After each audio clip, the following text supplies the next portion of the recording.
Right. Okay, welcome to the free webinar on discovering your potential. It's all about the power of an effective improvement strategy. So we have some regular people here, but within them, we've got some champions. All right. And that goes for you guys too. All right. So it's all about learning how to turn chaos into something that's aligned and going in the right direction. How many of you feel like your daily activities are basically like fighting against or managing chaos? Anybody relate to that? Every day. Yep. So if we, there's reasons for the chaos, and the more we know, the more skills and methodologies, the more we can understand it and identify how to get it, reel it in, and get things aligned. So if you were to tediously count all these arrows, you would see that these are the same arrows that are over here. Okay. So what happens is if you start to focus improvements at the right place at the right time, get the subject matter experts involved, understand how your process works, what's wrong with it, get down to the root cause of what's causing that, and come up with solutions that actually work and test them out and prove them, you can get more through your organization with your existing resources. So you get more throughput, which means output makes it all the way through every process and becomes sales, right? And you're going to see expenses come down like scrap, rework, defects, delays, downtime, inventory, things like that come down. And what happens to profit? Very rapidly increases. Okay. Eventually, you may add some resources, but for a while, you can just harvest the untapped potential that you've already got. Okay. Everybody with me so far? So, this is an organizational effectiveness matrix. And to help people be able to move things in the right direction and make improvements, they need people skills as well as process skills. Okay. If we're low in people skills and process skills, you're going to have inept people with poor performance in the organization, right? I mean, the organization's performance. Okay. If we have better people skills, we have mediocre culture with still subpar results. And if we have some process skills, but we still aren't great with people skills, we're going to have a poor work environment with some stagnant performance. And then if we get kind of in the middle both ways, we've got a mediocre culture and mediocre performance. So people may be like, good enough. I'll keep showing up, right? But as we get better, you could have nice culture with subpar results, which means it's a profitability just depends on the economy. If it's good economy, we're okay. If it's bad economy, our 3% profit may not be enough when we drop by 25% in sales. Okay. Okay. Makes sense. But we could be really good with processes, but not good with people. You got a poor work environment with decent, repeatable performance. Okay. But you're going to have high turnover. Okay. Then if you have good people skills and kind of medium process skills, you'll have a good culture with mediocre performance. Likewise, if you have kind of mid-range people skills and pretty good process skills, you can have a decent culture with some process improvement going on.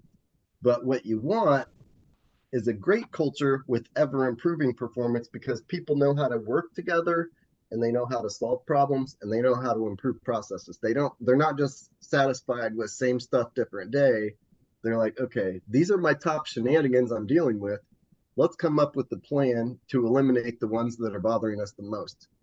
Okay. Everybody with me? Mhm. All right. So some of the key competency areas for organizational effectiveness, we've got some people-oriented skills like leadership principles, emotional intelligence, effective communication, stress management and conflict resolution, high performance teams, and change management. Process-oriented skills, we've got technical expertise in whatever job it is that they have. They need to know that subject matter, right? And then they need critical thinking and problem solving.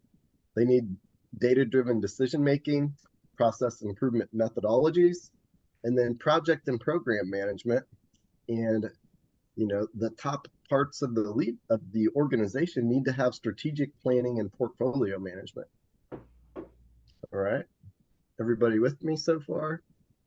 I know I keep saying that. I'll try to quit repeating that. So here's the thing: we have different levels of competency. All right, nobody's like totally competent at everything, right? Anybody here a rocket surgeon? No. So anyways, we start out at the level of unconscious incompetence. Okay. This is where we don't know what we don't know, but it's stuff that we need to know to do better in the roles that we're in. All right. Then we move to conscious incompetence. This is where we're aware that we don't know something and that we need to learn it, but we haven't learned it yet. Okay. Then we move on to conscious competence. This is where we've started to gain the skills that we're aware that we need, and we're still practicing it, and we've got to concentrate while we're practicing it in order to do a good job. Then we get to the level of unconscious competence. This is like when you're driving your car, you're riding your bike, okay? You've gotten so used to it, it's like an extension of your body. You don't have to think about how to do it. You just naturally do it. If you want to go right, you just tilt the steering wheel. If you want to go left, you just tilt the steering wheel, right? So you can execute skillfully without having to overthink it. The next level is the top, okay? This is reflective competence. This is where you know that you're good at something, but you recognize that you need to challenge some of your intuition and assumptions so that you can keep getting better. It's like you've kind of plateaued, but you're like, maybe there is a better way. Maybe I shouldn't just have 30 years of experience where it's really 1 year of experience where I got pretty good repeated 30 times. Okay. What else could I learn to take me on to become a goat? Right. So you go from ignorance to mastery. And during these first 4 levels, there's a high risk of overconfidence. Like, you've got a couple of victories and suddenly you think you're a superstar, right? You think you're a Harlem Globetrotter and you can make the basket from anywhere. And it's really entertaining for people to watch, and maybe not so much. All right. So this is the way that I like to roll out training in an organization if that's what they want. Start with the top level of leadership. Okay, you've got whoever's the top person and then their direct reports. Then you move on down to the level next. Then you get to middle management and supervisors and leads. Then you have all your frontline workers and staff. Okay, so the ideal way is you start with top leadership. Oftentimes, the biggest constraint for an organization is what the top leadership is aware of that's out there. What are the right things and the wrong directions they should be going, and some practical knowledge and skills about how to get there so they can have a vision, see what good looks like, and not just do the same thing everybody else has done for the last 60 years. Okay, does that make sense? So they need some paradigm shifts and some additional skills so that they know what skills they want everybody else to have. Then we've got middle management next, and then some of them get special training, right? You might get some experts at various types of problem solving or project management or Lean Six Sigma green belt or black belts. Okay. And then you can have some training that all levels should get. Make sense? So once we've done this, your top level, they become your strategic improvement project portfolio steering committee. Okay. And we're raising the whole organization up through levels of professional development, through the levels of competency, and we're giving them people and process skills, and we're turning chaos into an aligned, powerful organization where you've got your steering committee as the tip of the spear, right? And everybody's aligned with their goals and their activities to help bring the vision of the organization to reality. Okay. And a lot of it has to do with removing the things that are blocking. So Recently, I've come up with some core continuous improvement skills packages, which I consider to be like basically attainable superpowers. Okay. And I'll explain a little bit why I call it that here in a second. But for level one, you've got intro to lean, intro to critical thinking, data driven continuous improvement, fundamentals of problem solving, basics of project management. Okay. Those are core skills that pretty much everybody needs to have because otherwise, we run around just running on our gut instinct, on our assumptions, our biases, and the way we've always done it, right? And sometimes the things that made us successful to here don't get us to there. All right, makes sense? Then level two, we have implementing 5S, mistake proofing, setup time reduction, effective corrective actions, and basics of standard work. So these are some additional skills to help make things better. Then for the level three, this is kind of more like for the upper management. And we've got continuous improvement leadership fundamentals, which covers leadership principles, effective communication, conflict resolution, and emotional intelligence. Then we've got Lean Six Sigma Leadership Bootcamp, which helps them understand what you can do with Lean Six Sigma and how to oversee the improvement project portfolio. You've got basics of change management, value stream mapping, and Kaizen events. So this helps them to develop the vision, know how to roll it out, and then strategically come up with a tactical plan to bring it to reality. So the reason I call this attainable superpowers is because if you can make people's lives better by removing some of the shenanigans that they've got to deal with day in and day out, their stress goes down, improvement goes up. So it's like solving down, if you look down here at the bottom, solving problems and improving processes is like performing little miracles that reduce stress while improving results. Okay. So that's the thing. You can be kind of a superhero because you can change people's lives and the outcomes that simultaneously. That's win-win. It's like, have you ever heard people say there are no silver bullets? It's like, well, there kind of are if you understand what's causing what and you know how to fix it and you work with the people to make sure the solution isn't worse than the original sickness, right? The medicine's not worse than the sickness. So this is kind of an example of how I typically would roll things out. I would start out with top level leadership, have them go through the core CI skills level three, then have them do one and two. And then I would also have process improvement, quality, and engineering staff get up to green belt, as well as go through all three levels of the core CI skills. And for people that are more advanced that can handle it, maybe a few Lean Six Sigma black belts. They're like process improvement and problem solving ninjas. Okay. Then for middle management, they should get up to at least yellow belt and they should go through the core CI skills. And if you have advanced people that they're going to rise up through the ranks of the organization, I would take them on up to green belt. For all the other employees and staff, they should at least go through core CI skills one. Okay. Which is a 5-course thing, right? And the thing about these five course packages is they're already discounted by 20% over doing them individually. And if you have a larger group, then I discount that down as well. So the good news is we haven't reached our true potential yet. Our performance can get a lot better with the resources that we have. The reason that I can say that without any hesitation is we're dealing with wastes and obstacles that consume our resources without producing anything towards the goals and outcomes we're trying to achieve. And so imagine you have X amount of time available and you can get so much done during that time. That's what your potential is. But we have all these things that eat our capacity.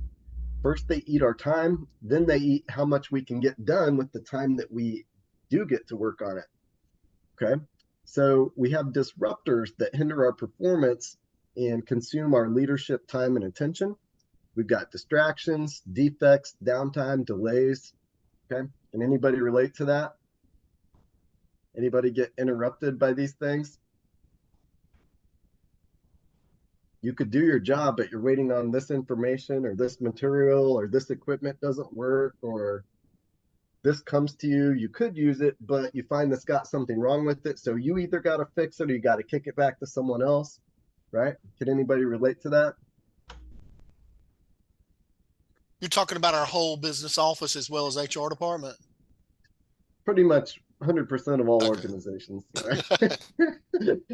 So don't feel like you're we're worse than anyone else. So unless somebody's done a ton of work on it, there's a lot of issues that can be resolved. Okay. But so there is hope, right? Here's another key thing. Before spending a bunch of money, it's important to realize we can't spend our way out of a problem if we don't understand how it works and what the root causes are. Okay. Anybody want to tell Congress this before they keep spending trillions of our hard-earned dollars? Right? Just because we have a problem, allocating a bunch of money to it doesn't necessarily mean we solve it. Okay. So throwing people and money at problems does not equate to solving it. And here's the thing, once we understand the dynamics of what's leading to the problem, many of our solutions to them are free, like stop doing this and do this instead with the same resources we've already got. Or it's extremely inexpensive, like we need a few $100 here, we need a few $1,000s there, but it makes tens of thousands or hundreds of thousands or millions of dollars of impact. Okay, so this translates to a high return on investment, very short payback time. So when we come up with these types of solutions, even if they're not in our annual budget, as long as that payback time is short enough that the money goes back into the piggy bank, whatever we had reserved the money for in the budget, it can go back in there and not block that from still getting done. Okay, does that make sense? So many common sense tools can be adapted and applied to processes and products and services in order to make them flow better and remove some of the shenanigans and interferences and disruptors that people deal with. All right, so any system is limited by the capacity of its weakest link. Okay, and this is called a constraint. So in a whole organization, some people's jobs go much faster than others. This means that, imagine your salespeople could go out and sell 10 million more orders or units or whatever, but some part of your system is not going to be able to handle as much as everyone else. That is called a bottleneck or a constraint. Okay, makes sense? So it's important to know where that is because it's not a bad thing. You're always going to have a bottleneck. The important thing is to not neglect it or ignore it. The important thing is to find out where it is and see what we can do to make it better. So I want you to imagine that your job is to increase the flow of liquid gold through this pipe. Okay. Where would you focus first?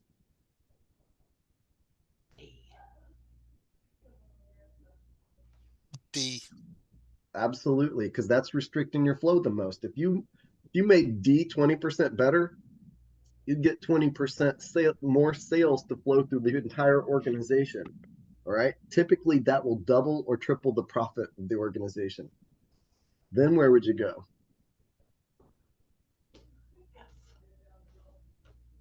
Head to F, wouldn't you?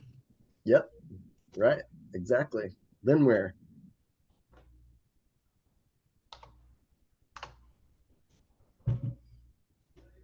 I know you know it. Your first two B. were right. Two for two. B. B. That's right. If you followed that sequence for your improvement projects, you would have 10 times more impact than any other sequence. Okay. That's where the problem is. We can't just look out across our organization and see this cute little pipe diagram, right?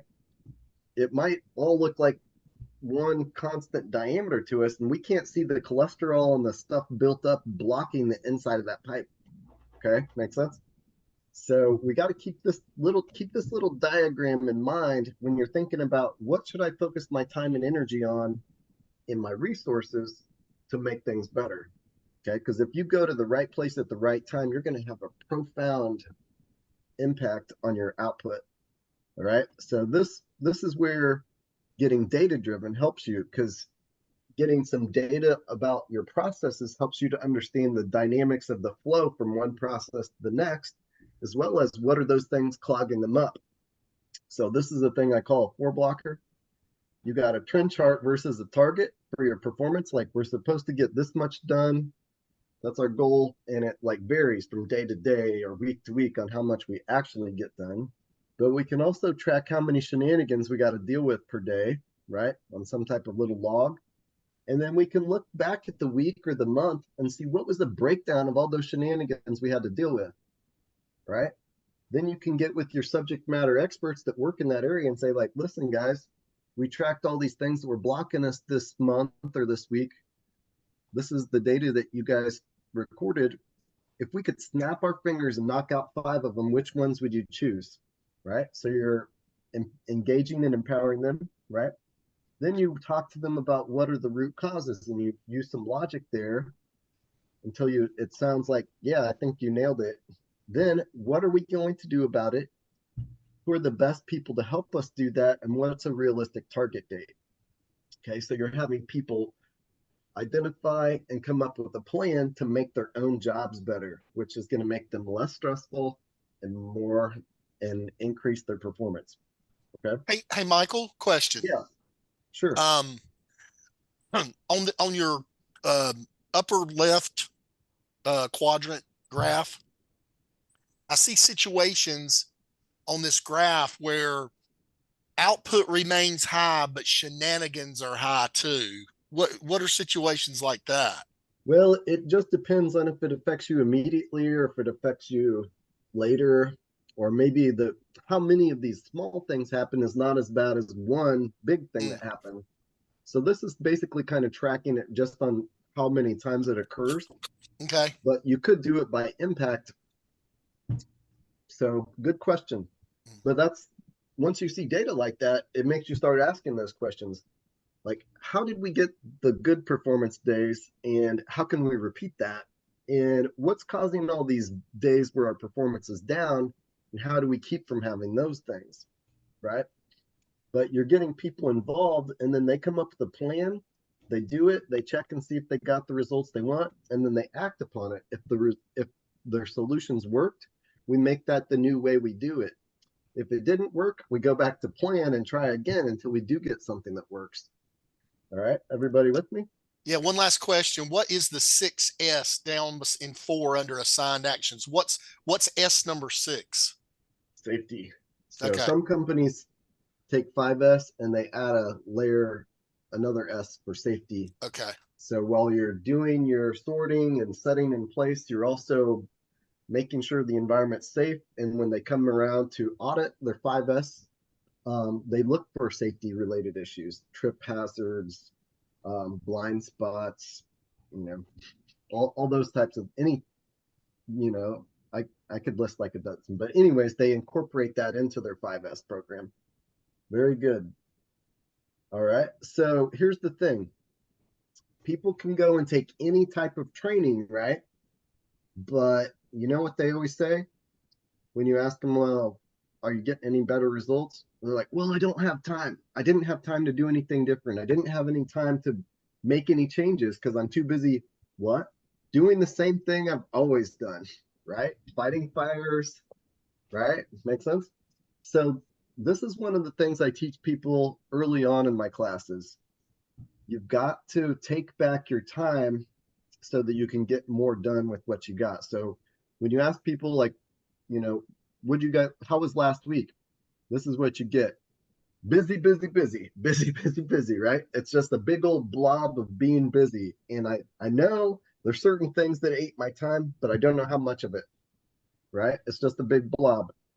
So you can break down your time into categories.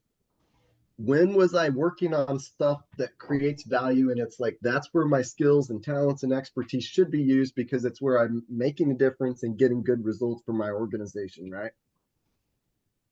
Then you have the things you have to do so that you can do those steps. Like, first I got to do this so I can do this thing that adds value, right? And then you have all these shenanigans you got to deal with, like fixing this or double entry or going to find information, going to find things, right? And here's the thing, even once you get these categories, it doesn't do you much good. You just feel bad because only a portion of it's green, right? So what you need is a breakdown of what are those things that are in this bucket. What's the biggest chunk that's eating up my time the most? What's the biggest things in this? What are the biggest things in this, right? Once you have these, you can start to come up with an action plan. So first, think about what can be eliminated so that I don't have to do that anymore. So think of some quick hits. Maybe you can knock out a few of these non-value adds. Maybe you can eliminate the need to do these. And maybe you can delegate this or automate it. Okay. So if you do that, now you're getting what you were getting done in a whole week in maybe 3.5 days. Okay. Wouldn't that be nice to have an extra day and a half to focus more on your core goals or work on proactive projects to make things better for the future, right? Or leave early on Friday because everything's done.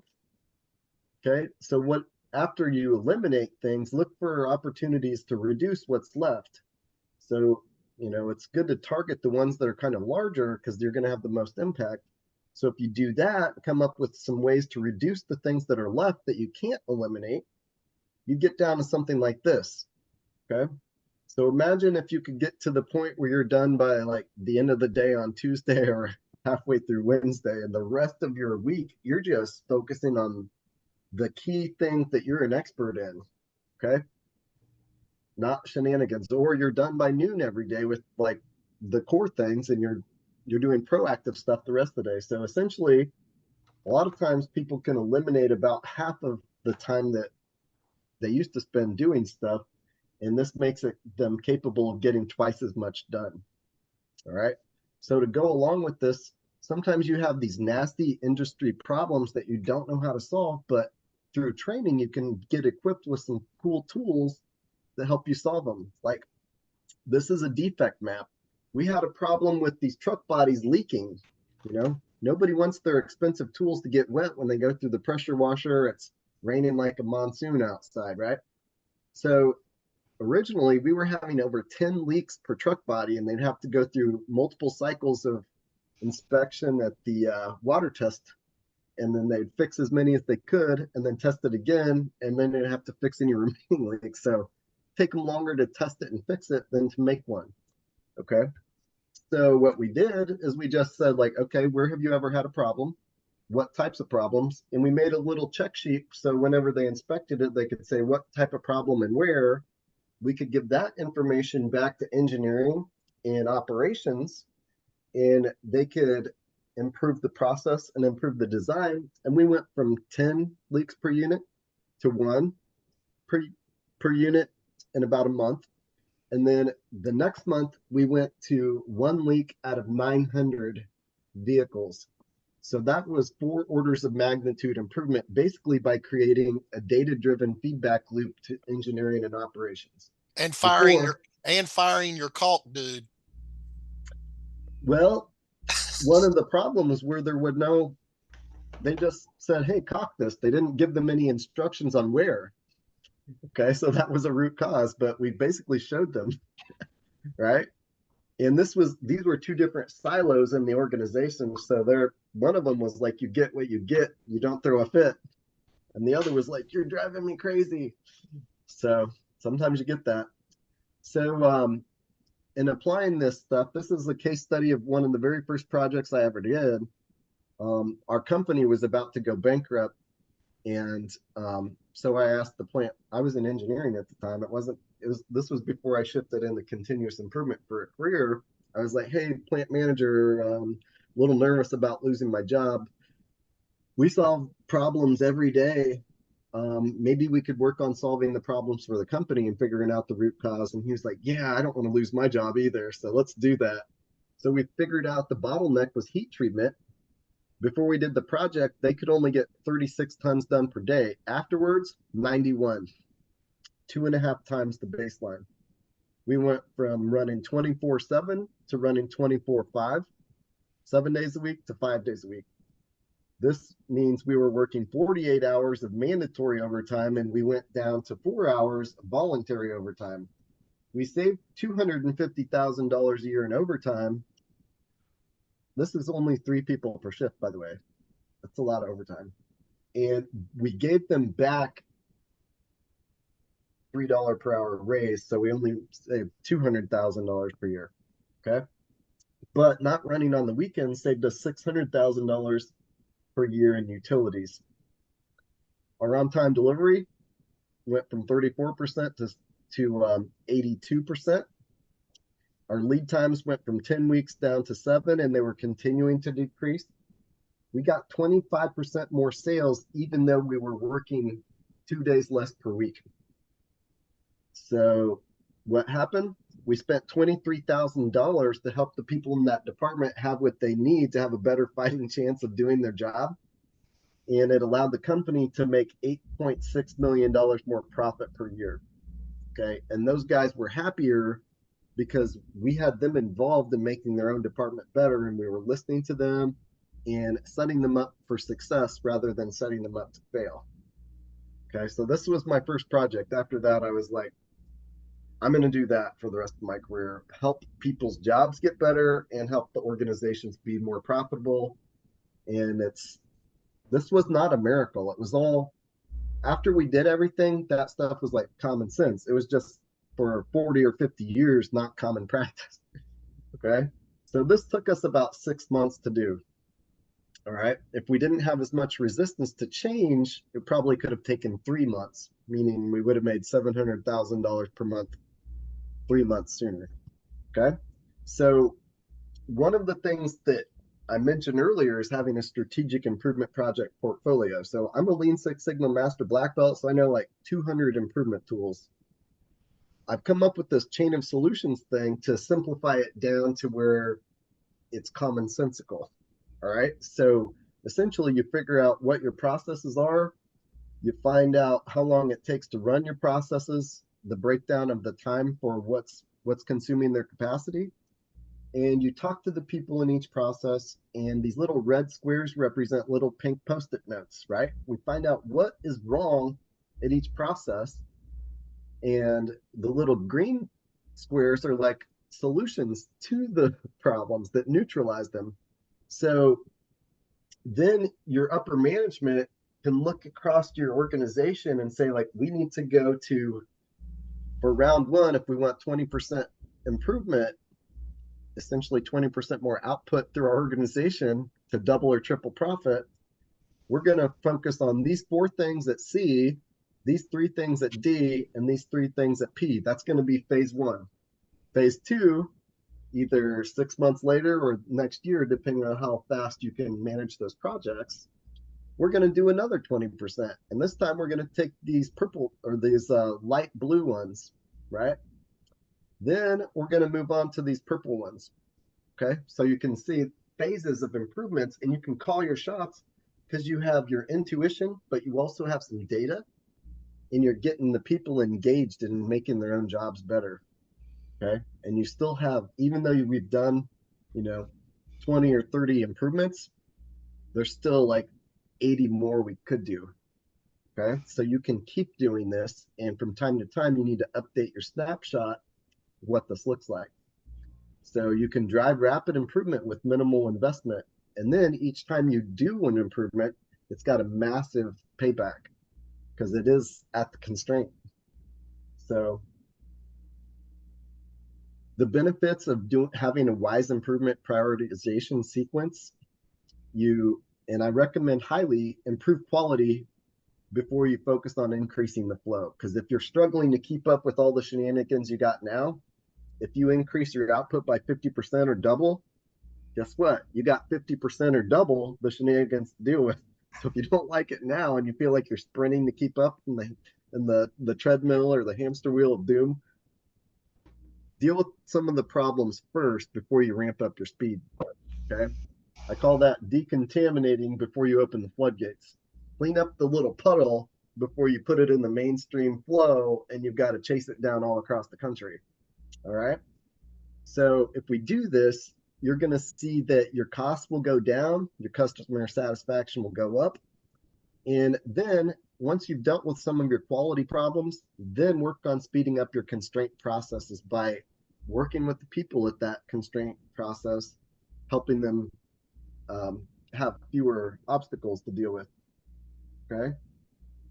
Oh, I just lost my camera. Can you guys still see my screen? I can see Yeah. your screen. Yeah, we Okay. can. All right. Well, you don't have to look at my ugly mug anymore. Okay. So if you speed up your constraint process, you get more volume per day.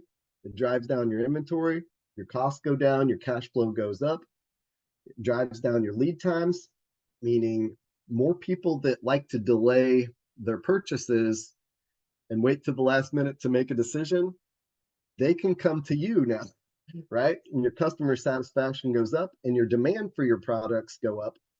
It also increases your on-time delivery, which increases your customer satisfaction and increases demand. Um, so that should be demand up. Sorry, I made a mistake there.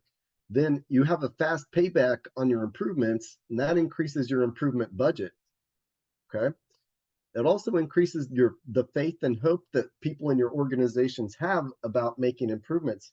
So many people have gotten burnt by somebody in some department or up in the org chart that has authority to make changes and forces it upon them only to not solve the problem and only make their job harder.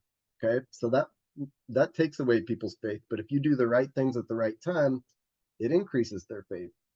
Okay. So then you have employees and management satisfaction up, your overtime and turnover are going down, which drives costs down as well.